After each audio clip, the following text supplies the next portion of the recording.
So what we've been doing with these Innovation Think Pavilion sessions is there was something that Martin, who was former CEO of LCRIG, we did a unstripped version of conversations. Originally it was with myself and Jason a number of years ago.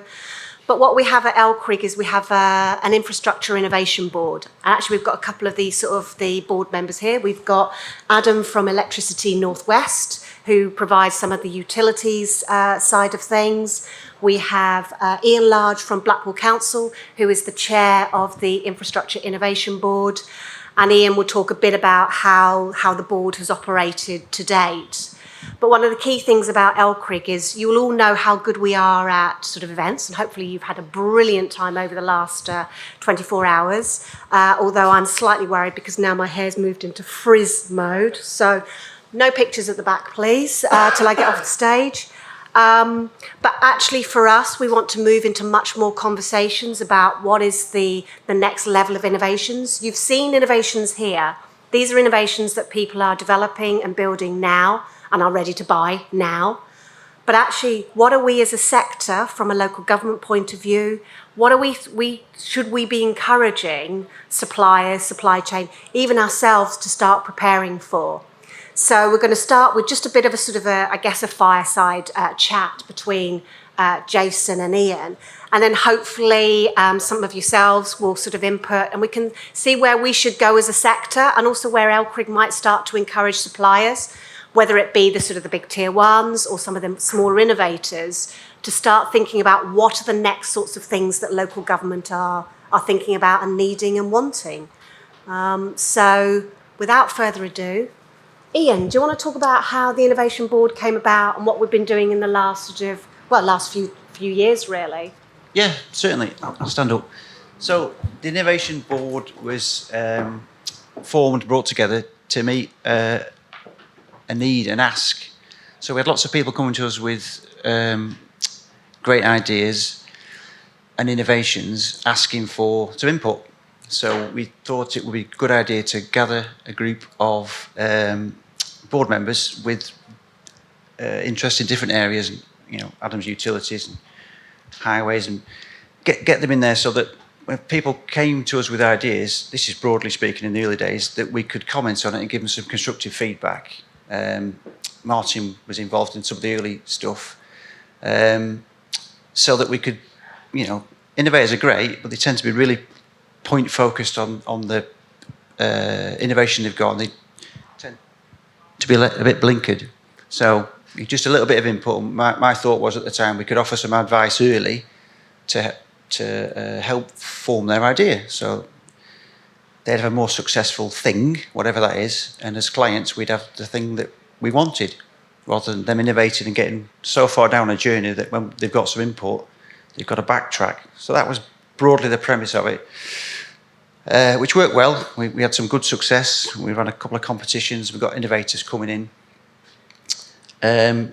But there's a difference between what we want, what we need, and from our perspective, and what innovators think what we want and what we need. So I want the board to try and align those two things so that we're all kind of broadly looking in the same direction and focusing on the same ideas. So as Jason will talk a bit later, as clients, what do we want? What innovations do we want to see now, next, and the future? And we should feed that back to the innovators. So I think Martin made a point yesterday, we don't really know what we want.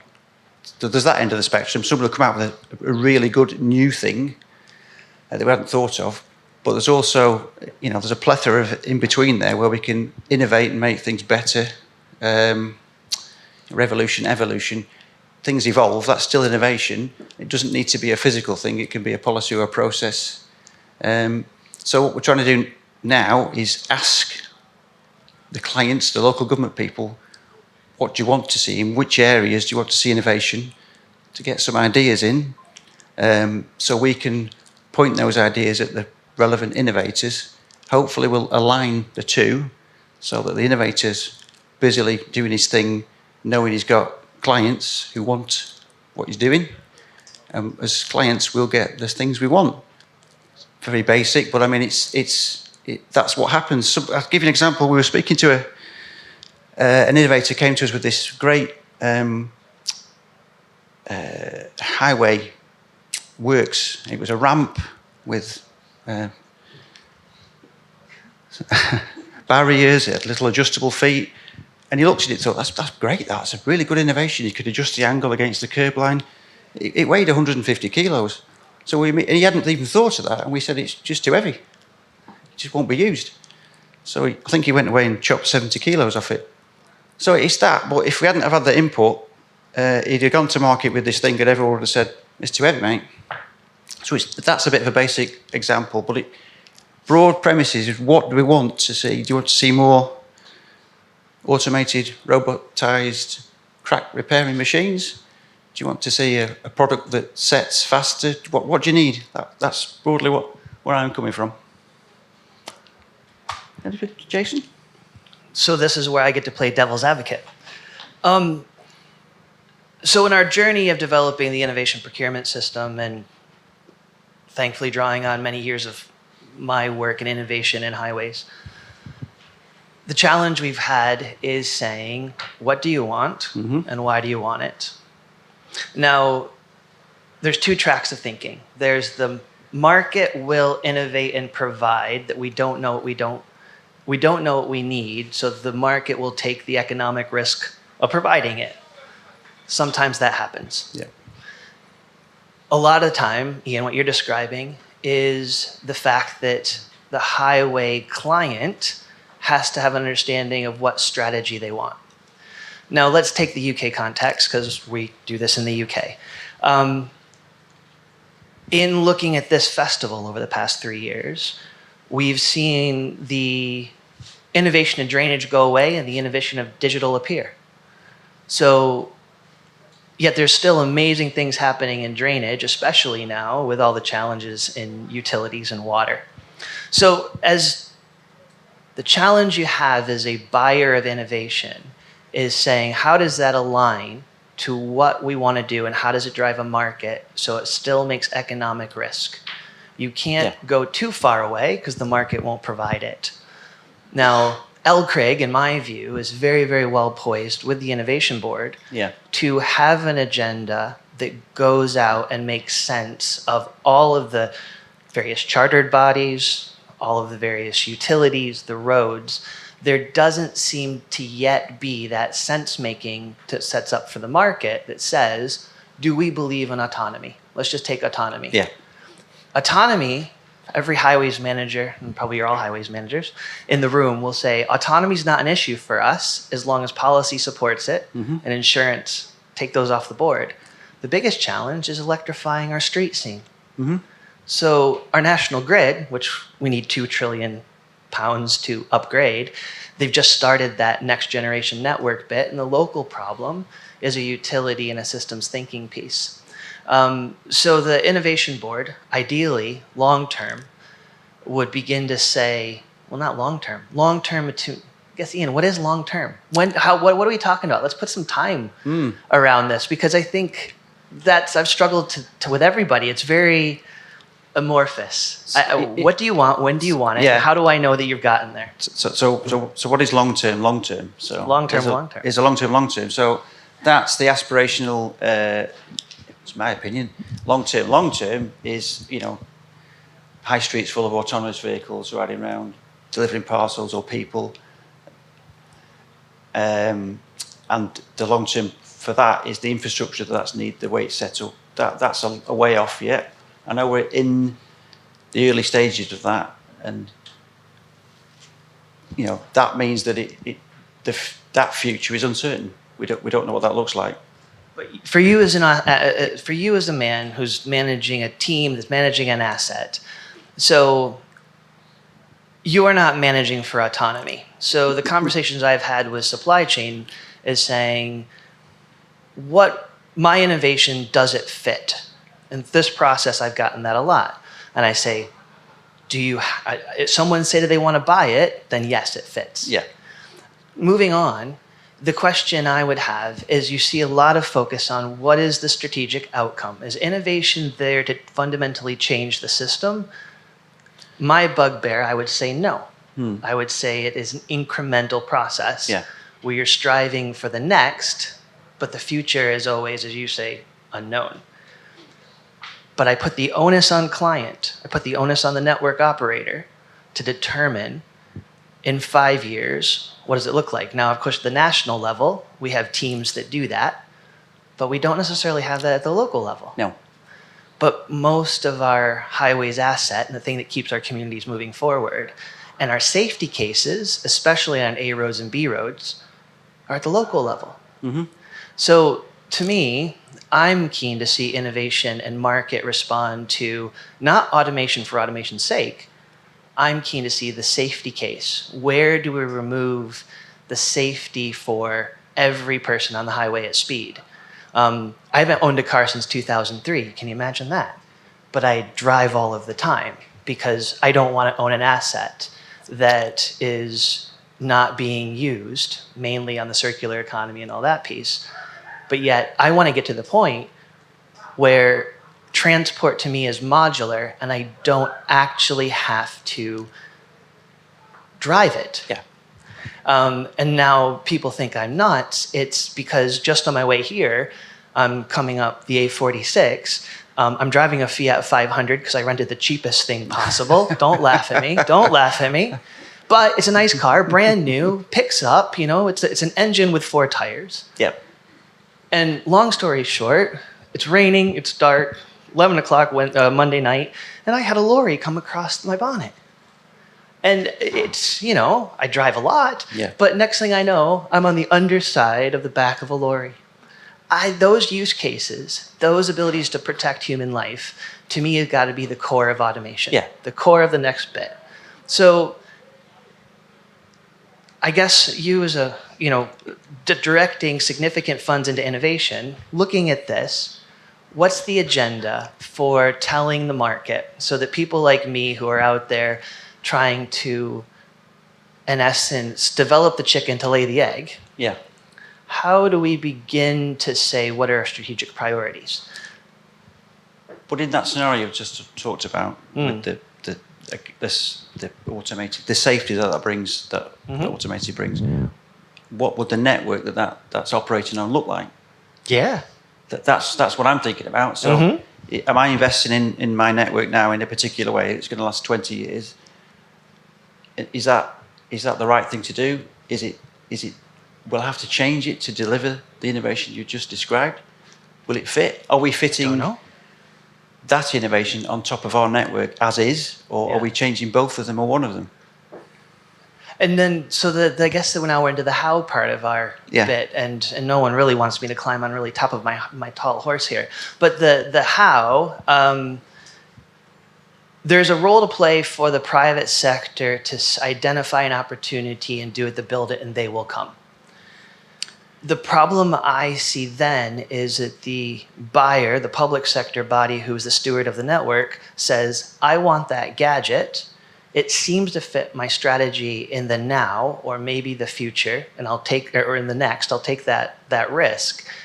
But then we do everything we can to talk ourselves out of it. Yeah. So the Sonal, who was here before, and some of the folks, there are so many interesting stories, but it's interesting that the buyer who says, I'm very, very clear, I know exactly what I want, I try it, I control my risk, and I iterate. I don't care about my route to market. I am very, very focused on understanding what is it, when do I get it, and how much risk am I taking? So does that fit our market shaping activity? Because we need the market to understand that, don't we? Yeah. But we have to understand which way the market's going. So what do we want, and what's going to be the demand placed on us, and how are we going to deliver that demand, and what innovation do we need? So clever signal junctions, smart traffic routes, lots of data being collated and analysed by AI to give us clever traffic control in the town centre. Yeah, which is something that we're doing now. Absolutely now. Hopefully if we get some money. But that's what we're doing now. That's what I want to do, so that you've got a traffic corridor that's informed by lots of data to make it better, more efficient, safer. Now, does that fit in with the next step, which is the autonomous vehicles we talked about? Right now, I don't know. We can only manage what we know. I have an idea for the future, so if we can do anything that leaves us some room to move in the current asset we're going to build to add to it, that's great. But also, the pace of change and tech changes, doesn't it? So what we know now won't be the same as what we know next year. True. So I guess, I mean, this is where we turn the tables, I think, and we begin to ask those in the room, because I think the whole purpose of this was to actually get people to throw some interesting and challenging questions at us. So clearly, there's a major role for policy, and policy is here, and we need that as part of government. I've been waiting for the autonomous capability to come for more than a decade, and we're beginning to see it. But again, it's the systems thinking approach of risk management that seems to hold it up, and then of course the energy to power our roadsides for electrification. How do we electrify autonomy appropriately? But I guess the challenge I'm looking for people to make me feel better about is all I keep reading about is Catapult-sponsored trial in Milton Keynes, success that we're having in Coventry, amazing changes we're seeing in Reading. All of these are great news stories, but I'm not seeing scale. The point you just raised about power, so all of that's going to need a shift and change in the power network, the demand, the comms or data, the way data travels around, the way things are powered. Agreed. So I can manage my asset and my network to the best ability, but I'm going to point at Adam. Sorry, Adam. But Electricity Northwest in this area, for instance, have got asset plans, have got investment. We need to know that it's aligned, so that we're not getting to the future with all this good stuff and it can't be powered. Adam, do you want to comment? Bless you, put you on your spot there. Sorry, Adam. Yeah, I mean, for us as a electricity company, we're investing billions of pounds in the network, in our network over the next 4 years. I think we've got something like a £2.5 billion investment programme. For me, when we look at innovation, there's lots of things that stifle that for us as a utility company. Legislation, the first thing. The utility industries are they've got a lot more legislation that they've got to work to. One of the main things is looking at how we're going to install that asset in what is already a very congested highway. We've got things like the broadband rollout that's currently ongoing. They're going on top of ours. They're going ahead of us. So we've then got to get past them to put our asset underneath it. Little challenges like this, for example, all of them things are going to prevent us from completing our build programs over the next 4 and even 10 years, looking into our next regulatory periods. How do we get around them issues? But do you plan, does E&W plan for this type of stuff? Do you just invest in your network? How do you decide, how do they decide, extra demand that potentially could come from autonomous vehicles, more electric vehicles? How is it? I know you'll have an AIP, invested stuff, but do you have a forward program that meets innovation or potential demand? No, so at the moment, I don't build the build programs, but it's done on load studies. So we look at what loads are in what areas, what loads are demanded. We take information from people like local councils, where are they installing, charging points, and we're looking primarily at the built-up areas, places like Blackpool, Manchester, places like that. We're not looking at the out of town areas, but eventually they will have to come along on that journey. But like I say again, I think the problem is we've got these build programs. The build programs are built on what we already do and how we install that infrastructure now. What we need to start to look at is how can we do that better, differently, better for the environment, cleaner, and how can we do it in a lot quicker fashion, because technology is moving quicker than we can. at the moment. That's our Yeah. challenge. Yeah, thanks, Alan. So does anybody else want to contribute to some what these are the sorts of discussions that we have at the board, and you know, if we do want to think about collectively as a sector, how do we encourage more innovation, but yet how do we also overcome the challenges that, you know, 120 plus authorities are, you know, dealing with all the time. So Kim, you had your hand up.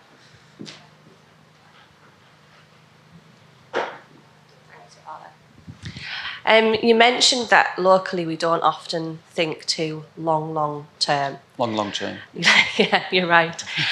So my question really is, how do we encourage innovation when a lot of the time we don't have the budget to maintain what we've got, let alone plan for a network for the future? So, innovation doesn't have to be expensive. In fact, the reverse is true often, because you get efficiencies elsewhere along the innovation route. So you have to. It's a good question, and I wish I could magic budgets out of a hat, but we can't. And obviously, the budgets we get, the settlement, the length of time we've got to plan is dictated by how much money you've got over what period of time. But you can still factor in your innovation.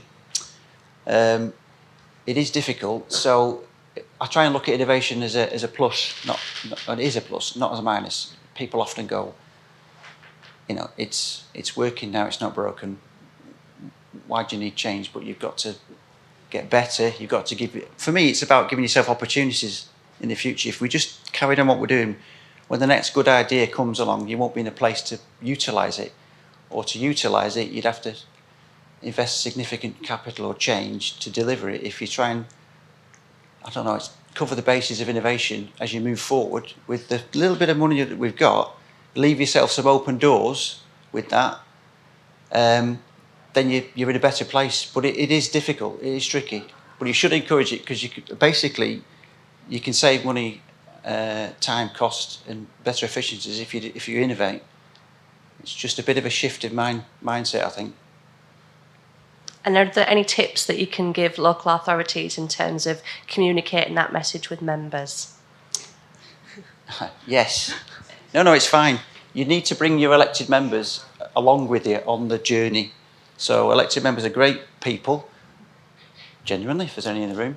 They're really good people, and everyone I've spoken to don't like surprises. So don't work on a project and present it with a ta-da at the end, because they won't like it. Just to bring them along the journey. Most of them, or nearly all of them, are well informed, in as much as they'll read the news, listen to the radio, see what's happening. They'll have their own topics and themes that they want to do.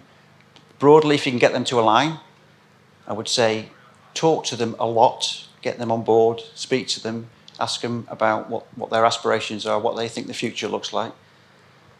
And then it should align with what we're all looking forward to. So, yeah, that's my tip is no surprises, bring along the journey. And Ian, it's definitely not planned, and I feel really mean, Abby, but thank you so much for doing this. So I'm going to out myself as the only councillor in the room at the moment. I'm here at the invitation of Paula. Slightly surreal this morning to be stopped by somebody and say, did I see you on an LCRIG seminar talking about JCB Pot-on Pro? And yes, you did. Earlier this year. So I'm here having met Paula earlier this year, and absolutely everything you say is spot on. So my name's Abby Brown. I'm chair of the LGA Improvement and Innovation Board, so I do lots of sector-led improvement. Listening to conversations about this around innovation has been really interesting over the last 24 hours, really. And I think, the direction of travel is the right one. And I guess some of this in particular is that conversation, isn't it? Not only with members, but actually with the wider public. Yep. One of the conversations I sat in yesterday, I think you were in as well, was around how do we take the public with us too? I would say, because of course all elected members think this of themselves, I'm very active within my ward, but not everybody is. Yep. And reliance on a member as a single point of failure or contact in a way within their ward is a massive risk. So how do we, as local authorities, better inform the public? I hear the same things that you hear as an officer. The quality of repairs is going down, surely because that's why there's a pothole. It couldn't possibly be because 30 years ago I had one car in my household and now we have 4. or we have more cars on Yep. the road, or actually we move around in very different ways, don't we, to perhaps how we did certainly when I was a kid. And I think there is a big piece for the sector in terms of how do we take the public with us. Yep. I was talking to somebody earlier, so I was the leader of a unitary authority for 4 years. But the biggest things that I talk about in my role, I'm also a deputy chairman of the LGA, is actually children's and adult social care. But then the third one after that is highways. And I can bang on all day about children's social care. We kind of take highways as a bit of a given, but maybe we ought to work out how we do have some of that conversation as well. And my final thing is that it's not a competition within local government funding, is it? And, I've worked with some absolutely amazing officers over the last 14 years, and some of the best things I've done have been a collaboration between members and officers. But I do think there is something about taking the public with us, using your professional expertise to equip members, but also to have that wider conversation with the public. And I think there's a really strong role for local authorities and for the wider sector, public and private, as we do that moving forward. And now I'll quietly go back to sitting here, and what happens in this tent stays in this tent. No, it's fine. But if I could just pick up on the point you just mentioned about taking the public with you, absolutely. So we try and do that, and the public's can be quite Marmite. They either love something or they don't like it. So, and I'll stay with EV charging. That is particularly Marmite. And obviously, why are you putting charge points in when there's a pothole in my road? And there's a whole dialogue that we have to have with people around investment and strategies and moving forward in a format that's palatable for them, because we could talk in a particular way which would mean nothing to the general public. So we try and do that along with our wonderful elected members. Glad I said the right thing there. But genuinely, everyone I've met is passionate about this topic. So it is about the comms as well, and taking everybody on the journey. I firmly believe that is a key point. You're correct. Perception is everything, right? And on that point, different and better. We confuse the two. So many people substitute different for better, but they aren't. So different is going to have a higher cost issue. So Kim, your question about how do we do something different and then maintain substitution cost. Rarely do I have that conversation. We just say we're going to buy it and do things differently, but we don't look at the cost model, because then of course it ends up in the local paper. The local paper says we're spending X amount more, and what's changed? Fundamentally, significantly, things have changed. And then the vast majority of the innovation we see is about better and communicating what is better and why. I don't think we do that enough. Most councils that I engage with don't have an active highways or built environment, natural environment communication team. There's a shared service, but that story of how does it get better in the pace of change, especially if we start talking about digital innovation can be quite rapid, right? There's no barriers to that. Ian, chairing your chairmanship leadership role of the innovation committee, I would beg for understanding when innovation is different, whole cycle change. When is it better? And how do we encourage innovators to articulate that, because they have to do the work to allow you, the officer, to say, what are the benefits when you're building that business case? If it's not just, 20K, if it's 200, 400K, what is it? Why is this going to be fundamentally better or different? So what would you tell the innovator to help you to make that case, to communicate that complexity, and people like myself to encourage them to work that into their case for change? Yeah, good point. Well made. That is true. So again, I go back to innovators. They have to. That is the whole package of delivering a change is the good idea, the thing. But why is it better? What benefits does it bring? Are they immediate? Are they medium term? Or are they long term? Because there's a difference, and it's considered differently. Everyone likes a quick win, but you've got to play the long game. sometimes. And you talked about cost. So innovation, if it's a product or service, it's a thing that happens, not that gets done on the network. It's a new machine, it's a new thing. That's quite a significant change, and you don't reap the benefits of that immediately. What I mean by that is that if you've got operational teams that are delivering a particular function or task, they're really good at it and they're really efficient, they're really quick. You rarely go to a site where there's 6 blokes and Bob's saying to Dave, what we're doing next. And it just happens, it's organic, they work together. When you introduce a change into that with a product or service, you chop that nobody knows what they're doing. So there's a period where it has to bed in, you have to get efficient. So you have to give it time, you have to give innovation time and change time to embed itself and essentially become the norm. You won't hit an innovation's true efficiencies immediately. And it depends on what it is and how big are the changes and how much time you need to do that. So to go back to your question, the narrative that the innovator has to do has to include all that, has to include the cost benefit, so why we're doing it differently. It might not always be cheaper, but it might be a whole life cost cheaper alternative, rather than carrying out 8 little things in a year. If you do 1, it'll last 10 years. So it's very important that they communicate that or have a think about that, because those discussions have come up and we have asked, and it's not really given the same consideration as the innovation. That makes sense. I was just going to say, I think what's quite interesting is that, as you'll all have sort of seen, we have all sorts of weird and wonderful debates because, as you've already seen, Ian's already come back down to the sort of the individual sort of perspective as opposed to what do we think about as a sector.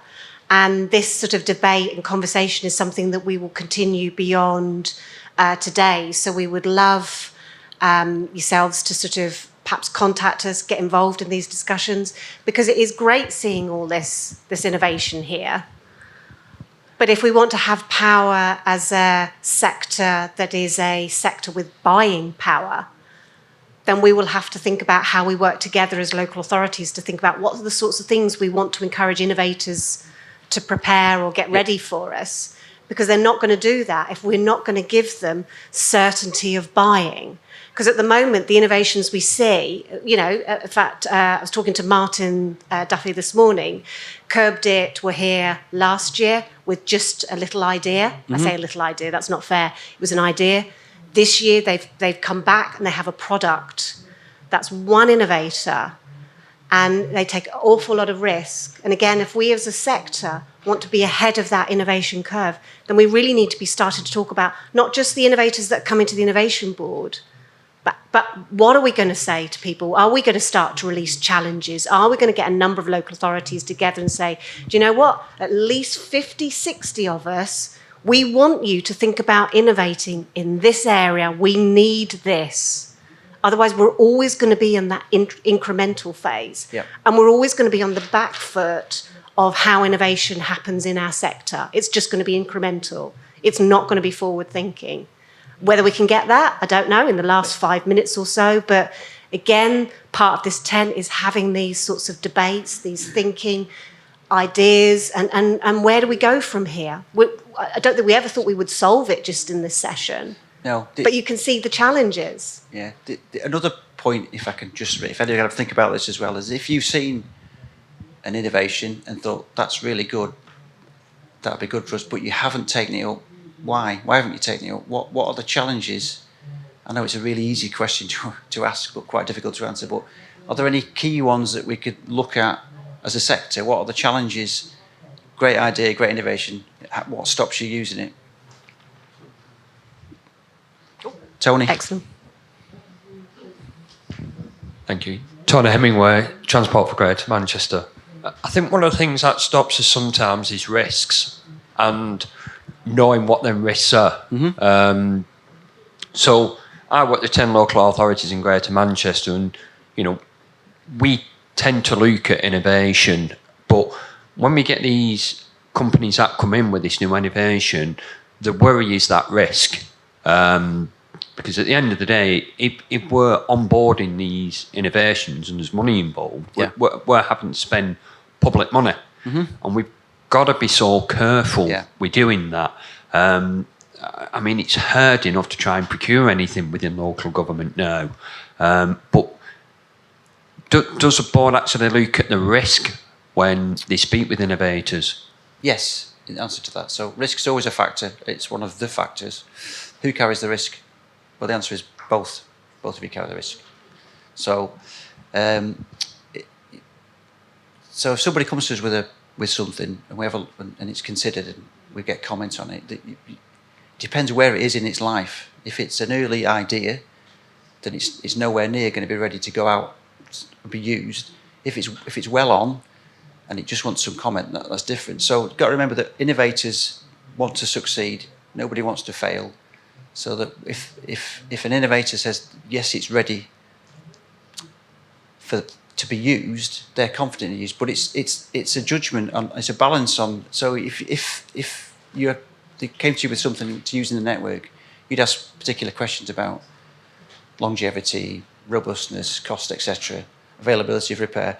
You'd want them answering satisfactorily. Now, some of them that have come to us haven't been aware of that, how intense that world is. It is very intense, and we have to make them aware that there's a risk. And there's all kinds of approvals to go through, HAPAS and all that. But sometimes that's down the road. But the other thing is that sometimes it can't progress until it's actually out and used and monitored. Now, if it's at that stage, you're not going to do the main road into Manchester with something. There's the scalable trials we can do. It's another part of the innovation board. So somebody's got a thing, and they want a network to put it in. Blackpool's done it, Bolton's done it, Dwayne's done it with Bolton. We do it, but it's at scale, and the risk is shared. So it is a factor, but if you have to take a risk, you have to share the risk. If nobody did, we'd still be using what we used 30 years ago. So live on the edge, Tony. Thanks for that. Do you both want to just make some final comments just to sort of wrap up the session? I'll give you back your microphone, Jason. But hopefully you guys have had an interesting insight to the sorts of discussions we have on the Innovation Board.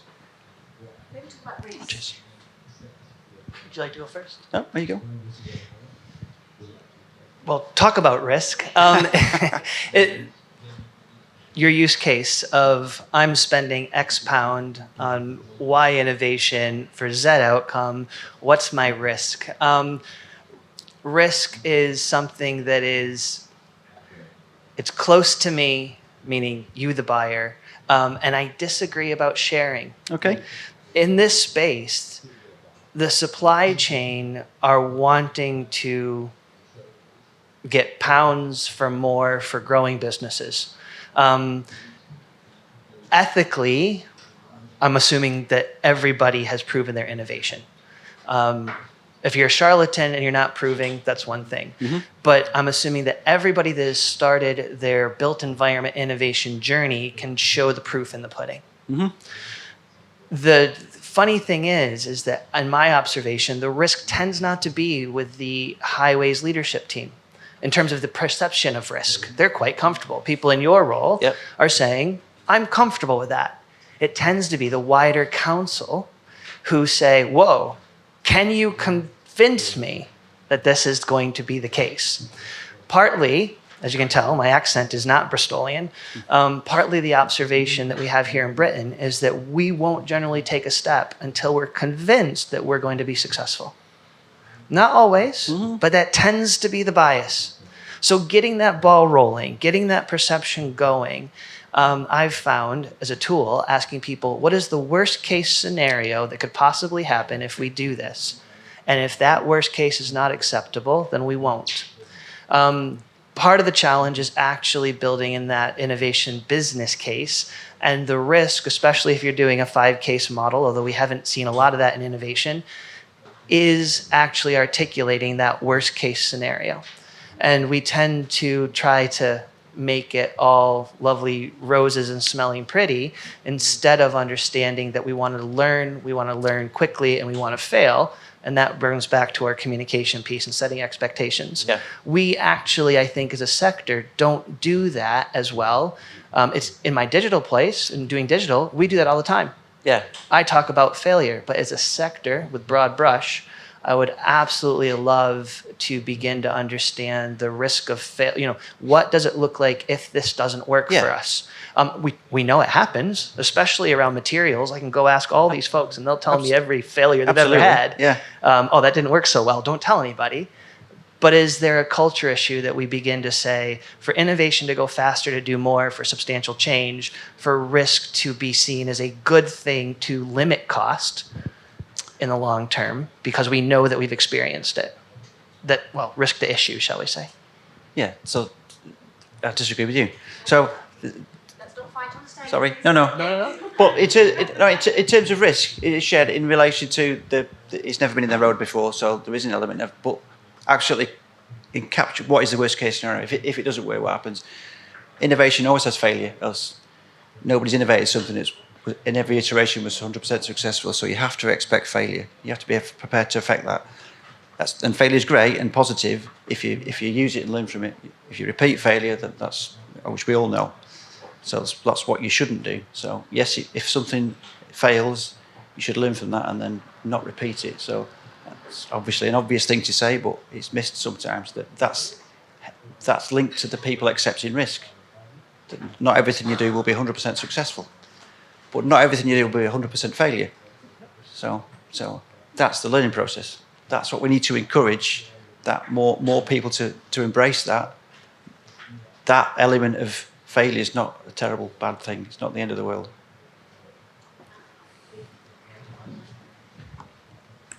Actually, that's a great point to end on. Not everything is bad. Nope. Again, just sort of summing up, thank you all for sort of joining one of our sort of new discussion sort of sessions. It's sort of thing that we want to have more of these types of things. If you guys want to be involved in more of these sorts of debates and conversations about how we think about the sector and so forth, do get involved with myself or the LCRIG team. Thank you all for coming. There's plenty more sort of for the rest of the day. Lots of technical training sessions. We've got Chris Rogers from Birmingham University talking about some of the net zero projects in here.